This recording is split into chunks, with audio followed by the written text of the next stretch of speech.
క్రైస్తవ సంఘానికి ఉపదేశాలు అనే కార్యక్రమానికి మీ అందరికీ స్వాగతం. ఈరోజు మనం ప్రత్యేకంగా బైబిల్ గురించి ధ్యానించబోతున్నాం, మనం చర్చించబోతున్నాం. మనకి ఆ చర్చలో భాగంగా మనకన్నీ వివరించి చెప్పడానికి పాస్టర్ గారు వాళ్ళు మనతో ఉన్నారు. వాళ్ళని అడిగి మరిన్ని విషయాలు తెలుసుకుందాం రండి. పాస్టర్ సైమన్ పాల్ గారు, పాస్టర్ మన్రాజా గారు, మీ ఇద్దరికి కూడా స్వాగతం అండి. ఈరోజు ప్రత్యేకంగా మనం బైబిల్ గురించి చర్చించబోతున్నాం. అసలు బైబిల్ అంటే ఏంటి, ఎలా చదవాలి, ఎవరు చదువుతారు, ఎవరు రాశారు, బైబిల్ గురించి చాలా విషయాలు మనం తెలుసుకోబోతున్నాం. అందులో ప్రాముఖ్యంగా అసలు ఫస్ట్ బైబిల్ అంటే ఏంటి పాస్టర్ గారు? చాలామందికి ఈ డౌట్ ఉండొచ్చు, అంటే క్రైస్తవులందరికీ కూడా బైబిల్ అంటే ఏంటో తెలిసి ఉండొచ్చు. కానీ చూస్తున్న ప్రతి ఒక్కరికి కూడా అర్థం కావాలంటే బైబిల్ అంటే దేవుడు మనుషులకి ఇచ్చిన వాక్యం, అంటే ఇదంతా కూడా ఆయన వాక్కు. అలానే మనందరం కూడా క్రైస్తవులు అందరం కూడా దీన్ని పరిశుద్ధ గ్రంథం అని చెప్పేసి చెప్పుకుంటా ఉన్నాం. అయితే ఈ వాక్యము అందరికీ దేవుడు ఎందుకు ఇచ్చారు, అసలు ఈ వాక్యం అంటే ఏంటి, ఈ బైబిల్ అంటే ఏంటనంటే ఇందులో మన చరిత్ర ఉన్నది, తర్వాత ఇందులో దేవుడి గురించిన ఉద్దేశాలు ఉన్నాయి, అనేకమైన దైవ రహస్యాలు కూడా ఇందులో దాగి ఉన్నాయి. ఇందులో చరిత్ర ఉన్నది, అలాగే భవిష్యత్తుని గురించిన విషయాలు కూడా అనేకమైనవి ఈ గ్రంథంలో రాయబడడం జరిగింది. మొత్తం 40 మంది ప్రవక్తలు, తర్వాత బోధకులు, తర్వాత అపోస్తులు అందరూ కూడా కలిసి ఈ 66 పుస్తకాలని ఒక బైబిల్ గ్రంథంగా చేకూర్చడం మనం చూసుకుంటూ ఉంటాం. ఈ బైబిల్ గ్రంథం అంతా కూడా ఒక్కళ్ళే రాయలేదు, లేదనంటే ఒక ప్రాంతంలో ఉన్న 40 మంది మాత్రమే రాయలేదు. వివిధ కాలాల్లో వివిధ మనుషులు వేరే వేరే ఆలోచనలతో అనేక సందర్భాలు వాళ్ళ జీవితంలో జరిగిన వాటిని బట్టి అన్నీ కూడా ఈ బైబిల్ గ్రంథంలో రాయడం జరిగింది. ఈ వాక్యం ద్వారా దేవుడు అంధకారంలో ఉన్న వారికి వెలుగుగా ప్రత్యక్షమవుతా ఉన్నారు. అంటే ఒక నిరీక్షణ లేని జీవితానికి ఒక గొప్ప నిరీక్షణని ఈ బైబిల్ ద్వారా దేవుడు కలిగిస్తూ ఉన్నారు. ఎవరైతే ఈ బైబిల్ని అర్థవంతంగా చదువుతారో, చదివి దీని ద్వారా నేను తెలుసుకోవాలి అని ఆశపడతారో, దేవుడు వాళ్ళకి ఖచ్చితంగా వినపడతారు, కనపడతారు, ఖచ్చితంగా దేవుని వారు ఎక్స్పీరియన్స్ అవుతారని చెప్పేసి వాక్యంలో అనేక మంది అటు రీతిగా ఎక్స్పీరియన్స్ అయ్యారు. ఇప్పుడున్న క్రైస్తవ సమాజంలో కూడా అనేక మంది కూడా అదే రీతిగా అనుభూతిని పొంది వాళ్ళు క్రైస్తవులుగా మారి వాళ్ళు నేర్చుకున్న దానిని ఇప్పుడు ఒకళ్ళకి ప్రకటిస్తూ ఉన్నారు. అంటే బైబిల్ అనే ఒక గ్రంథము ఇంత ప్రభావితం ఎందుకు జరుగుతుంది, ఎందుకు చేస్తుందనంటే సత్యమైనది, నిజమైనది, ఇప్పుడు ఎల్లప్పుడూ కూడా మారనిది దేవుని వాక్యము బైబిల్ అని చెప్పేసి యేసుక్రీస్తు ప్రభుల వారే ఆయన స్వయంగా చెప్పడం మనం చూస్తూ ఉన్నాం. అదేవిధంగా మనకి మత్తయి సువార్త 24వ అధ్యాయము 35వ వచనంలో చూసుకున్నట్లయితే ఆకాశము భూమి గతించిపోయినను నా మాట ఒకటి కూడా తప్పదని చెప్పేసి వాక్యంలో ఉంది. అంటే ఎప్పుడైతే ఆదికాండం, ఇందులో ఆదికాండం మొదటి గ్రంథము, ప్రకటన గ్రంథం చివరి గ్రంథం, ఈ ఆదికాండం నుంచి ప్రకటన గ్రంథం వరకు కూడా ఏ ఒక్క మాట కూడా తప్పిపోదు, ఏ ఒక్క పొల్లు కూడా పోదు అని చెప్పేసి వాక్యము తెలియజేస్తూ ఉన్నది. ఎప్పుడైతే రాశారో ఇప్పటి వరకు ఏవైతే మన చేతుల్లో ఈ బైబిల్ గ్రంథం ఏదైతే ఉన్నదో ఇప్పటి వరకు కూడా ఇందులో ఏది కూడా తప్పుపోలేదు, లేదంటే దాన్ని తీసివేయలేదు, లేదంటే కొత్తవి జోడించలేదు. దేవుడి వాక్యం ఏం తెలియజేస్తూ ఉన్నదంటే ఎవరైతే కొత్తవి జోడిస్తారో, ఎవరైతే ఇందులో నుంచి తీసివేస్తారో వాళ్ళు శాపగ్రస్తులు, వాళ్ళు దేవుని శిక్షకి గురవుతారని చెప్పేసి వాక్యం కూడా తెలియజేస్తూ ఉన్నది. ఇదండి బైబిల్ అంటే. చాలా చక్కగా వివరించారు పాస్టర్ గారు. ఇంకా అంటే బైబిల్ గురించి చాలామందికి చాలా డౌట్స్ ఉంటా ఉంటాయి. అసలు ఎందుకు, ఏమిటి, ఎలా అనేవి చాలా డౌట్స్ ఉంటా ఉంటాయి అందరికీ. అందులో ప్రత్యేకంగా ఇంకొక ప్రశ్న ఏంటంటే బైబిల్ అనేది అందరి దగ్గర, అంటే ప్రాముఖ్యంగా క్రైస్తవుల దగ్గర, అందరి దగ్గర కూడా బైబిల్ అనేది ఉంటుంది. ఒక్కొక్కరు అయితే వాళ్ళకి నచ్చిన మోడల్స్ కూడా బైబిల్స్ దగ్గర పెట్టుకుంటూ ఉంటారు, చిన్నవని, పెద్దవని, పాకెట్ బైబిల్స్ అని, తర్వాత ప్రింట్లో కూడా డిఫరెంట్ కైండ్స్ ఆఫ్ ప్రింట్స్ వాళ్ళ దగ్గర పెట్టుకుంటూ ఉంటారు. కానీ అన్ని బైబిల్స్ ఉన్నా ఎలా చదవాలి అనేది వాళ్ళకి తెలీదు చాలామందికి. ఆ విషయం మీరు మాకు తెలియజేస్తారా? అసలు బైబిల్ను చదవడం ఎలా? చాలా మంచి ప్రశ్న అండి. బైబిల్ మనం ఎప్పుడు కూడా దీన్ని ఒక సాధారణ పుస్తకంలాగా చూడకూడదు, ఇది ఒక మత గ్రంథంలాగా కూడా చూడాల్సిన అవసరం లేదు. బైబిల్ను మనకు ఒక మార్గదర్శకంగా ఆలోచిస్తూ దాన్ని చదవాలి మొదట. తర్వాత ఇది దేవుని మాట అని మనం గమనిస్తూ చదవాలి. బైబిల్లో ఉన్న ఏమైనా తప్పులు ఉంటాయేమో వెతకాలి అనే ప్రయత్నం చేసిన వాళ్ళు చాలామంది వాళ్ళ జీవితాలు మార్చుకున్నారు. ఎందుకంటే బైబిల్ని చదువుతున్నప్పుడు బైబిల్లో ఉన్న తప్పులు వాళ్ళకి కనపడడం కాదు, కానీ వాళ్ళల్లో ఉన్న తప్పులు వాళ్ళకి కనపడే విధంగా బైబిల్ చేస్తుందన్నమాట. అయితే బైబిల్ను చదవడానికి పద్ధతిని అని ప్రత్యేకంగా చెప్పడానికి ఏం లేదు. కానీ మొదట బైబిల్ను చదువుతున్నప్పుడు ఒక వాక్యము ఉన్నది అని అంటే ఆ ఒక్క వాక్యాన్ని పట్టుకొని ఎప్పుడు కూడా మనం ఏదో పెద్ద దాన్ని రాద్ధాంతం చేయకూడదు. ఎప్పుడు కూడా ఒక వాక్యం ఎక్కడైనా ఉందనంటే ఒక వచనాన్ని పట్టుకొని కాదు, ఆ అధ్యాయం అంతా కూడా మనం చదివితేనే దానికి అసలు ఎందుకు అక్కడ అది జరిగింది, ఏ పరిస్థితుల మధ్య ఆ మాటలు వచ్చాయి, ఎవరు మాట్లాడారు, ఎవరి గురించి మాట్లాడారు అనేది తెలుస్తుంది.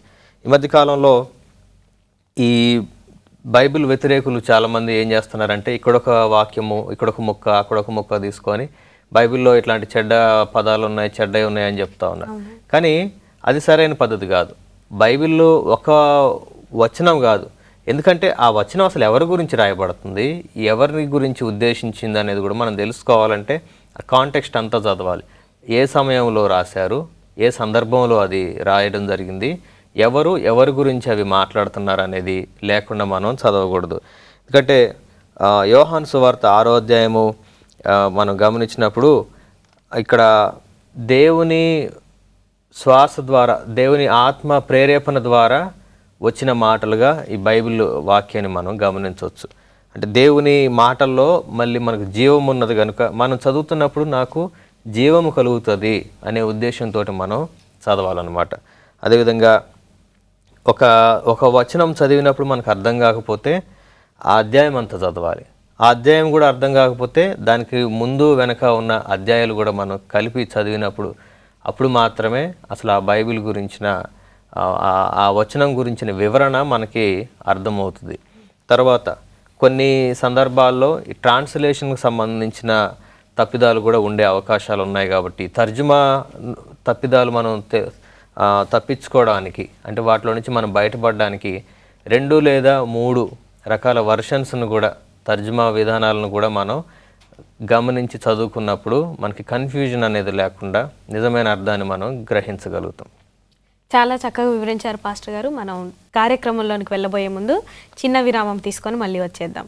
చూస్తున్నారు కదండి, ఎంతో చక్కగా బైబిల్ గురించి వివరిస్తున్నారు. మనం ఇంకా బైబిల్ గురించి మరిన్ని విషయాలు తెలుసుకోబోయే ముందు చిన్న విరామం తీసుకొని మళ్ళీ వచ్చేద్దాం. చూస్తూనే ఉండండి.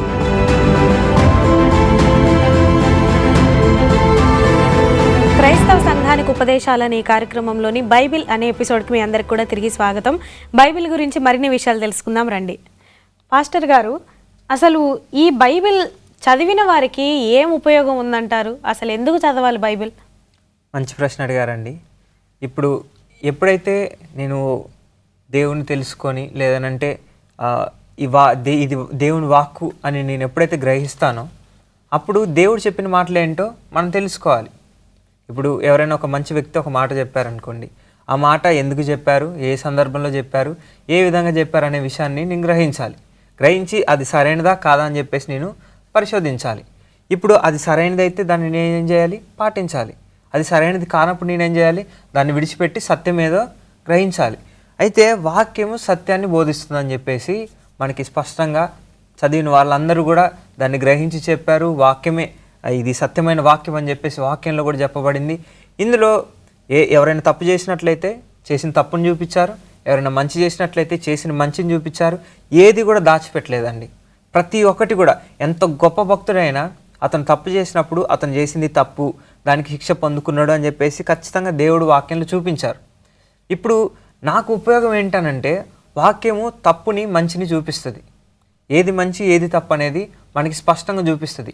దేవుడు విధులు, దేవుడు కట్టడలు, దేవుడి ఆజ్ఞలు, దేవుడి విధానాలన్నీ కూడా వాక్యం మనకి తెలియజేస్తూ ఉంటుంది. ఈ బైబిల్లో అవన్నీ కూడా రాయబడి ఉన్నాయి. అయితే ఇందులో మనం ఎప్పుడైతే ఆయన కట్టడలు, విధులు, తర్వాత ఆయన ఆజ్ఞలను మనం తెలుసుకుంటామో అవి నిజమని నమ్మినప్పుడు మనం వాటిని పాటించాలి. వాటిని పాటించినప్పుడు ఏమవుతుందంటే శిక్షకు పాత్రలం. కానీ వాటిని పాటించినప్పుడు దేవుడి గొప్ప కృపకి, ఆయన ఇచ్చే దీవెనలన్నిటికీ కూడా మనం అర్హులమని చెప్పి దేవుడి వాక్యం సెలవిస్తూ ఉన్నది. అంత మాత్రమే కాదు, కీర్తనల గ్రంథము 119వ అధ్యాయము 130వ వచనం చదువుకున్నట్లయితే ఈ వాక్యము మనకి జ్ఞానం ఇస్తుందని చెప్పేసి బైబిల్ గ్రంథం చెప్తా ఉన్నది. అంటే వాక్యం ద్వారా మనం జ్ఞానాన్ని పొందుకుంటాం. ఈ లోకంలో ఎలా జీవించాలని జ్ఞానాన్ని పొందుకుంటాం. తర్వాత ఈ లోకంలో మన జీవితం అయిపోయిన తర్వాత మనం ఎక్కడుంటాం, తర్వాత మన పరిస్థితి ఏంటిది, చనిపోయిన తర్వాత ఈ శరీరం ఉంటుందా లేదంటే ఆత్మ ఉంటుందా, ఈ పరిస్థితులు ఏంటి అన్నీ కూడా దేవుని వాక్యము స్పష్టంగా తెలియజేస్తూ ఉంది. అయితే ఎవరైతే చదివి అర్థం చేసుకోవాలని ప్రార్థన పూర్వకంగా చదువుతారో దేవుడు వాళ్ళందరికీ కూడా రివీల్ చేస్తా అని చెప్పేసి వాక్యంలో చెప్పడం జరిగింది. రోమిలికి రాసిన పత్రిక 10వ అధ్యాయం 17వ వచనంలో కూడా చూసుకున్నట్లయితే వినుట వలన విశ్వాసం మీకు కలుగుతుందని చెప్పేసి, క్రీస్తుని గూర్చిన మాటలు వినుట వలన మీకు విశ్వాసం కలుగుతుందని చెప్పేసి వాక్యం చెప్పడం జరిగింది. అయితే చాలామంది చదవలేరు. మరి బైబిల్ గురించి వింటున్న వాళ్ళకి ఎలా అనంటే, ఎవరైతే క్రీస్తు గురించి వింటున్నారో, క్రీస్తు చెప్పిన మాటలు ఏమైనా తప్పులు ఉన్నాయా, లేదంటే క్రీస్తు ఏమైనా అబద్ధాలు బోధించారా, లేదంటే క్రీస్తు ఆయన జరిగించిన విషయాల్లో ఎక్కడైనా తప్పులు కనబడుతున్నాయని చెప్పేసి ఈ లోకంలో ఎంతమంది పరిశోధించినా ఆయన పరిశుద్ధుడు అని చెప్పేసి లాస్ట్కి నిర్ధారించాల్సిందే. ఎందుకనంటే ఆయన ఎక్కడ కూడా తప్పు చేయలేదు, తప్పు చేసే రీతిగా జీవించలేదు. జీవించకుండా ఆయన ఏం చెప్పారంటే, నన్ను వెంబడించండి, నేను తప్పు చేయలేదు, నన్ను వెంబడించండి, నన్ను వెంబడించిన వారికి నిత్య జీవం ఉంటుందని చెప్పేసి ఆయన వాగ్దానం చేయడం జరిగింది. ఈరోజు నాకు ఉండే ఉపయోగం, ఒకవేళ నాకు చదవడం రాకపోతే కేవలం నేను వినేవాడిగా ఉంటే, ఎవరైతే క్రీస్తుని గురించి మాటలు చెప్తా ఉన్నారో వారి మాటలు విని అటు రీతిగా నేను జీవించినప్పుడు, నేను మరణించినను మరలా నాకు పునరుద్ధానం ఉంది, మరలా నేను తిరిగి లేపబడతాను అనే ఒకే ఒక నిరీక్షణ కేవలం బైబిల్లో మాత్రమే ఉంది, ఇంకెక్కడా కూడా లేదండి.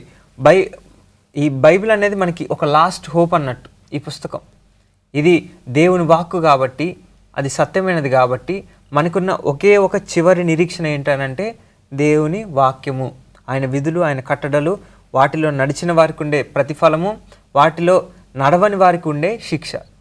ఇదంతా కూడా దేవుడు ఈ వాక్యం మనకి బోధిస్తూ ఉంటుంది. చాలా చాలా బాగా చెప్పారండి. మరి పాస్టర్ గారు, అసలు ఈ బైబిల్ని ఎందుకు రాశారంటారు? బైబిల్ ఎందుకు అని అంటే దేవుని గురించి మనం తెలుసుకోవడానికి. ఎందుకంటే ఈ పాపము భూమిపైన ఉన్న మనుషులందరినీ ఒక అంధకారం లాంటి ఒక మేఘంలోకి వారందరినీ కూడా నెట్టేసినప్పుడు వారికి వెలుగు అవసరమై ఉన్నది. ఈ కష్టాలు, చికాకులు, ఇబ్బందులు, ఒత్తిడి మధ్యలో ఒక నిరీక్షణ లేదు. ఏంటి మా జీవితాలు ఇంతేనా, ఇట్లనే మా జీవితాలు ముగిసిపోతాయా అనుకుంటున్న సమయంలో ఈ వాక్యము అటువంటి పరిస్థితుల్లో నలిగిపోతున్న వారికి ఒక వెలుగు, ఒక ఆశా జ్యోతి, ఒక ఆశా కిరణంగా ఉండటం కోసం దేవుడు తన ప్రవక్తలను వారిని ప్రేరేపించి పరిశుద్ధాత్మ ద్వారా రాయించిన గ్రంథం కాబట్టి ఈ బైబిల్ ప్రతి ఒక్కరి అవసరార్థము దీన్ని రాయించడం జరిగింది. మనం హెబ్రీయులకు రాసిన పత్రిక 4వ అధ్యాయం 12వ వచనం మనం గమనించినప్పుడు వాక్యము రెండంచుల ఖడ్గం కంటే కూడా పదునైంది అని చెప్తున్నారు. ఇది హృదయాలని పరిశోధిస్తుంది అని చెప్తా ఉంది. అంటే వాక్యము చాలా శక్తి కలిగింది, బలమైంది. నేను ఏదైనా తప్పు చేస్తూ ఉంటే ఈ వాక్యము నేను ఎప్పుడైనా విన్నప్పుడు కానీ, లేదా ముందుగా నేను విని ఉన్నప్పుడు కానీ, నేను ఏదైనా తప్పు చేయాలి, ఏదైనా పాపం చేయాలని నేను చూస్తున్నప్పుడు ఈ వాక్యం నాకు గుండెల్లో గుచ్చుకుంటా ఉంటుంది. ఇది జరగాలి, వీళ్ళు పాపంలోకి మళ్ళీ వెళ్ళకూడదు, పాపం ద్వారా వచ్చే శిక్ష అంతా కూడా తప్పించుకోవాలి, పాపానికి మనుషులు దూరంగా ఉండాలి, కాబట్టి వీరికి ఒక మార్గదర్శకం కావాలనే ఉద్దేశంతో దేవుడు బైబిల్ గ్రంథాన్ని మనకు ఒక వరంగా, బహుమానంగా ఇవ్వడం జరిగింది. అదేవిధంగా ఇర్మియా 23వ అధ్యాయం 29వ వచనంలో ఈ విధంగా రాయబడి ఉంది, దేవుని వాక్యము ఒక అగ్ని లాంటిది అని ఇక్కడ రాయబడి ఉంటుంది. అంటే మండుతున్న అగ్ని గోళం లాంటిది అని చెప్తా ఉన్నాను. ఇందులో ఏమవుతుందంటే మనిషిలో ఉన్న గర్వము, మనిషిలో ఉన్న చెడుతనము, ఇదంతా కూడా వాక్యం చదువుతున్నప్పుడు అంతా కూడా ఈ చెడు అంతా కూడా అందులో కాలిపోవాలి, మనుషులు పరిశుద్ధం అవ్వాలి. ఒక బంగారపు తీగను మనం కరిగిస్తున్న కొద్దీ ఎంతగా అది రిఫైన్ అవుతూ ఉంటుందో, దానిలో శుద్ధత ఎలా బయటపడుతుందో, వాక్యం చదువుతున్నప్పుడు మనిషి కూడా పుటం వేయబడతాడు. తనలో ఉన్న చెడు తనకు అర్థమవుతుంది, తనలో ఉన్న పాపము, తను చేస్తున్న చెడు అలవాట్లన్నీ కూడా తనకి అర్థమవుతాయి. అవి తనకి గుచ్చుకుంటా ఉండటం వల్ల, అవి నేను చెడులో నుంచి బయటికి రావాలన్న ఆలోచన వాక్యం చదవటం ద్వారా తనకి తెలిసి ఒక వ్యక్తి ఈ భూమి మీద ఉన్నప్పుడు మంచిగా బ్రతకగలుగుతాడు. తర్వాత దేవుని చేరుకొని పరలోకంలో కూడా ఎప్పటికీ కూడా దేవునితోటి పరిశుద్ధమైన జీవితం గడపాలనే ఆలోచన విధానాన్ని వాక్యం కలుగజేస్తుంది. చాలా చక్కగా వివరించారు పాస్టర్ గారు. మనం మళ్ళీ తదుపరి కార్యక్రమంలోనికి వెళ్ళబోయే ముందు చిన్న విరామం తీసుకొని మళ్ళీ వచ్చేద్దాం. చూస్తున్నారు కదండి, ఎంతో చక్కగా బైబిల్ ఎందుకు రాశారు అనే విషయాల్ని, అలాగే చదివిన వారికి ఏం ఉపయోగం అనే విషయాల్ని కూడా చాలా చక్కగా తెలియజేశారు. మనకి ఇంకా ప్రాముఖ్యమైన విషయాలు తెలుసుకోబోయే ముందు చిన్న విరామం తీసుకొని మళ్ళీ వచ్చేద్దాం.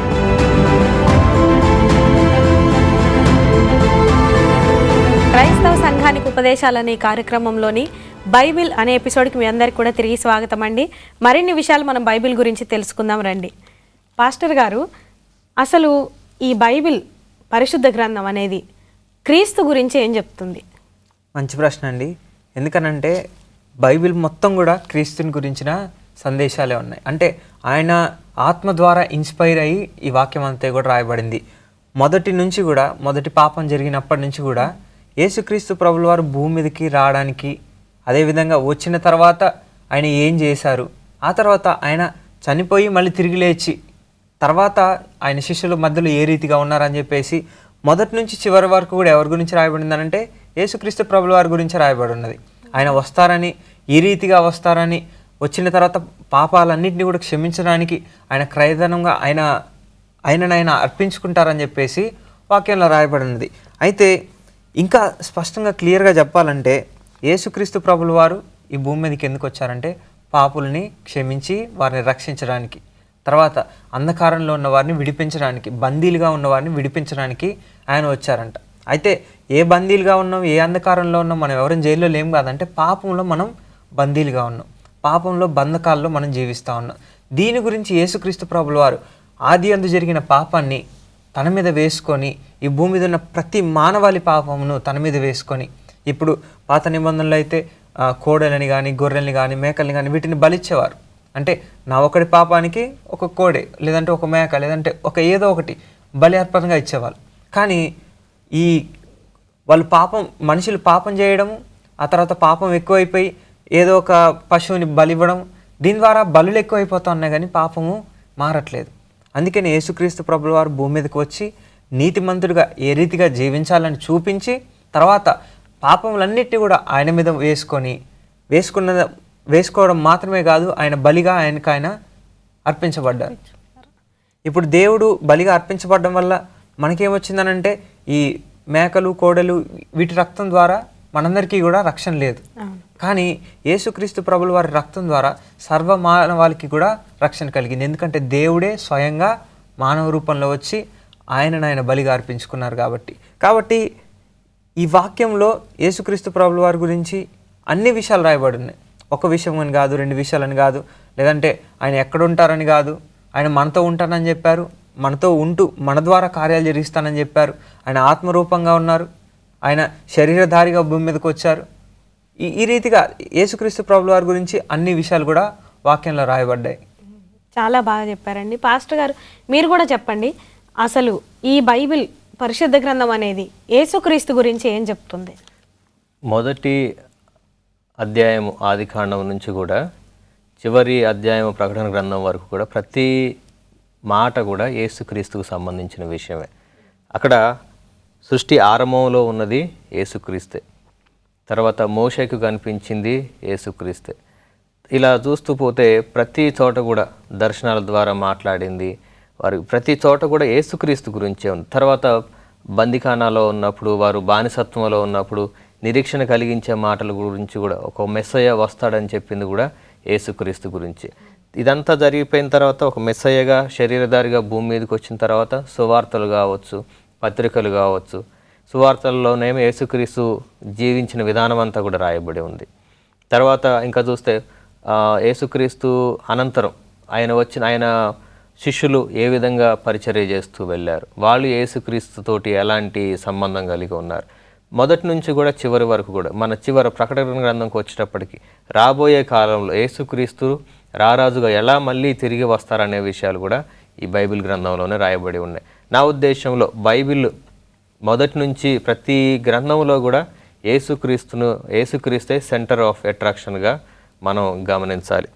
ఎందుకనంటే ఈ 2వ తిమోతి 3వ అధ్యాయము 16-17 వచనాలలో మనం గమనించినప్పుడు ఈ బైబిల్ గ్రంథంలో ఉన్న ప్రతి మాట కూడా దేవుని ద్వారా వచ్చిన మాటే అని మనం గమనించాలి.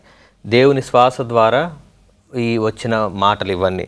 ఇది ఎందుకనంటే మనుషులు దేవుని గురించి తెలుసుకోవడానికి, వారిలో ఉన్న పాపమును గురించి అర్థం చేసుకుని పాపమును విడిచిపెట్టడానికి, తర్వాత వాళ్ళ చెడుతనం గురించి వాళ్ళు అర్థం చేసుకున్నప్పుడు పశ్చాత్తాప పడడానికి, అదేవిధంగా వాళ్ళు మంచి మార్గంలో నడవటం కోసం ఈ బైబిల్ గ్రంథం అనేది ఉన్నది. ఎందుకనంటే యేసుక్రీస్తు శరీరధారిగా మన మధ్యలో లేరు. మరి పాత నిబంధన గ్రంథం కాలంలో కూడా చూస్తే దేవుడు డైరెక్ట్గా వీళ్ళ మధ్య మనుషుల మధ్య మరి అన్ని సమయాల్లో లేరు కాబట్టి ప్రవక్తలను పంపడం, ప్రవక్తల ద్వారా మాట్లాడడం, సో ఇవంతా కూడా ఒకసారి అవైలబిలిటీ ఉండొచ్చు, ఉండకపోవచ్చు. అన్ని వేళలా అందరికీ అందుబాటులో ఉండటం కోసం ఈ బైబిల్ గ్రంథంగా దేవుని మాటలు ఈ గ్రంథంలో ఉంచడం జరిగింది. సో ప్రతి సిచ్యువేషన్కి సంబంధించి, ప్రతి సందర్భానికి సంబంధించిన మాటలు మనకి బైబిల్లో ఉన్నాయి. ఆదరణ లేని సమయంలో ఆదరణ కలిగించే మాటలు, అనారోగ్యంగా ఉన్నప్పుడు మనకు ధైర్యాన్ని ఇచ్చే మాటలు, స్వస్థతను చేకూర్చే మాటలు బైబిల్లో రాయబడి ఉన్నాయి. ఇబ్బందుల్లో ఉన్నప్పుడు, కృంగిపోయిన సమయాల్లో మనకి బలాన్ని, ధైర్యాన్ని ఇచ్చే మాటలు బైబిల్ గ్రంథంలో రాయబడి ఉన్నాయి. యేసుక్రీస్తు గురించి ప్రతి మాట కూడా, యేసుక్రీస్తు మాట్లాడిన మాటలన్నీ కూడా ఈ బైబిల్ గ్రంథంలో ఉన్నాయి. ఇంకా మనం గమనించినప్పుడు యెషయా గ్రంథం 40వ అధ్యాయము 8వ వచనంలో ఈ విధంగా రాయబడి ఉంది. గడ్డి వాడిపోవచ్చును, పువ్వు రాలిపోవచ్చును, కానీ నా మాటలు మాత్రం ఎప్పటికీ కూడా నిలిచి ఉంటాయని. అందుకనే ఇన్ని సంవత్సరాలు, ఇన్ని వేల సంవత్సరాలు అయినప్పటికి కూడా బైబిల్ గ్రంథం స్థిరంగా నిలిచి ఉన్నది. ఇది మొదట అచ్చువేయబడిన గ్రంథము ఇదే. ఇప్పటి వరకు ఎక్కువగా అచ్చువేయబడిన పుస్తకాలలోనూ ఇదే టాప్ మోస్ట్. తర్వాత ఎక్కువగా కొనుక్కొని చదువుతున్న గ్రంథం కూడా ఇదే. అందరి దగ్గర అవైలబుల్గా ఉండే దేవుని వాక్యం, దేవుని మాటలు డైరెక్ట్గా అవైలబిలిటీ ఎక్కడ ఉంటుందంటే మనకి బైబిల్ గ్రంథంలోనే ఉంటాయి. చాలా చాలా అద్భుతంగా వివరించారు పాస్టర్ గారు. మరి ఈ కార్యక్రమాన్ని ముగించుకోవడానికి గాను ఒక చిన్న ప్రార్థన చేసినట్లయితే మనం కార్యక్రమాన్ని ముగించుకుందాం. తప్పకుండా ప్రార్థన చేసుకుందాం. పరిశుద్ధుడగు మా తండ్రి, మీకు వందనాలు. నీవు మనుషులను ప్రేమించి మా కోసం ఇచ్చిన ఈ దివ్య వాక్యమును బట్టి మీకు వందనాలు. ఈ పరిశుద్ధ గ్రంథమును బట్టి మీకు వందనాలు. మాలో ఉన్న చెడుతనమును మేము అర్థం చేసుకొని, మాలో ఉన్న అంధకారమును మేము తొలగించుకొని వెలుగుమయంగా మారడం కోసం నీవు ఇచ్చిన ఈ పరిశుద్ధ గ్రంథాన్ని బట్టి కృతజ్ఞతలు నాయన. ఇది మేమందరం కూడా కలిగి ఉండి, ఇది నిత్యము మేము చదువుతూ ధ్యానిస్తూ, ఈ గ్రంథం ద్వారా మేము కూడా నీ గురించి ఎక్కువగా తెలుసుకొని ఇంకా నీకు దగ్గరగా మేము బ్రతికే అవకాశాన్ని మాకు కల్పించమని, ఆయా ఒత్తిడిలోనూ కృంగిపోయిన పరిస్థితుల్లోనూ ఉన్న వారికి ఆదరణ కలిగించమని యేసుక్రీస్తు నామములో ప్రార్థన చేస్తున్నాను పరమ తండ్రి, ఆమేన్.